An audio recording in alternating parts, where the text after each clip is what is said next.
राधे राधे दोस्तों, हमारी आज की कहानी है परिवार में बड़े सदस्य का महत्व। राजेश के पिता की मृत्यु काफ़ी समय पहले हो चुकी थी। अब राजेश अपने पैतृक गांव को छोड़कर मां के साथ शहर में रहने लगा। राजेश एक प्राइवेट कंपनी में मैनेजर की पोस्ट पर काम कर रहा था। राजेश की मां शहर में ही उसकी शादी की बात चलाने लगी और एक मॉडर्न ख्यालों वाली लड़की को उन्होंने अपने घर की बहू बना लिया।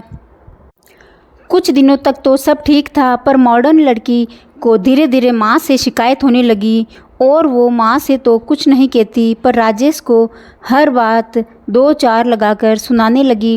राजेश ने इस बात को पहले तो गंभीरता से नहीं लिया, पर धीरे धीरे ये बातें बढ़ने लगी। अब माँ भी बहू की कुछ बातें राजेश से कहने लगी, पर माँ की बातों में सच्चाई थी। राजेश के सामने बड़ी दुविधा थी कि वो किसको समझाएं और किसको डांटे। राजेश इस उलझन में पड़ता ही जा रहा था। वो ना तो माँ को कुछ बोल सकता था और ना बहू के खिलाफ कुछ बोलता। राजेश ने अपनी पत्नी को समझाने की कोशिश की, पर वो कहाँ मानने वाली थी। राजेश अपनी माँ के पास जाकर बोलता है, माँ, आप हमेशा बड़े से बड़े परिवार को संभालते आए हो और ये भी बड़े परिवार के बारे में कुछ नहीं जानती। माँ, आप ही इसका कोई हल निकालो ताकि ये रोज़ रोज़ का टंटा ख़त्म हो। माँ, मैं जानता हूँ आपकी कोई गलती नहीं है, पर उसे कुछ समझाने के बजाय कुछ करना होगा। अब बहू को कुछ समझाने के लिए एक प्लान बनाया गया। माँ को कुछ दिनों के लिए गांव भेज दिया और 2 दिन बाद करीब रात 2 बजे राजेश के पेट में बहुत ज़ोर का दर्द होने लगा। ये दर्द राजेश की एक्टिंग थी। दर्द इतनी तेज़ था कि राजेश ज़ोर ज़ोर से चिल्लाने लगा। राजेश की पत्नी रश्मि को कुछ समझ नहीं आ रहा था कि क्या किया जाए। राजेश की हालत देख वे भी भावुक होने लगी और रोने लगी। उसे कुछ समझ नहीं आ रहा था कि इतनी रात को करे तो क्या करें।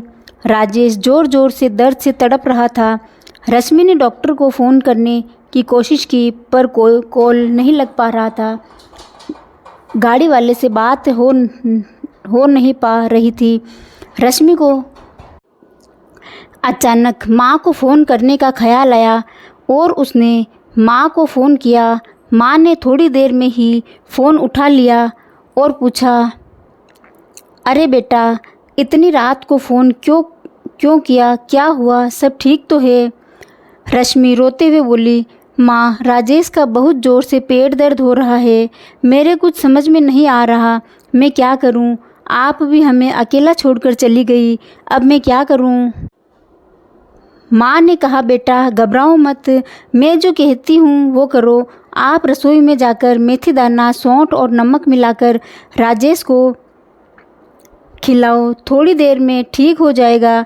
रश्मि ने तुरंत बताए नुस्खे को अपनाया और राजेश थोड़ी देर बाद नॉर्मल हो गया। रश्मि अब राजेश को गले लगा कर ज़ोर से रोने लगी और कहा, आपकी ऐसी हालत मुझसे बर्दाश्त नहीं होती। आज माँ जी नहीं होती तो क्या होता? रश्मि ने माँ को फ़ोन किया और कहा, माँ, आप कल ही वापस आ जाइए। मैं अब समझ गई हूँ कि परिवार में बड़े सदस्यों का क्या महत्व होता है। मैं अपनी गलतियों के लिए आपसे क्षमा मांगती हूँ। अब आप सुबह ही घर आ जाना प्लीज़। माँ ने कहा, ठीक है बेटा, मैं आती हूँ। छोटे से नुस्खे ने पूरे परिवार को फिर से खुशियों से भर दिया। दोस्तों, आपको ये कहानी कैसी लगी कमेंट बॉक्स में बताएं। इसको शेयर, लाइक और सब्सक्राइब ज़रूर करें। धन्यवाद।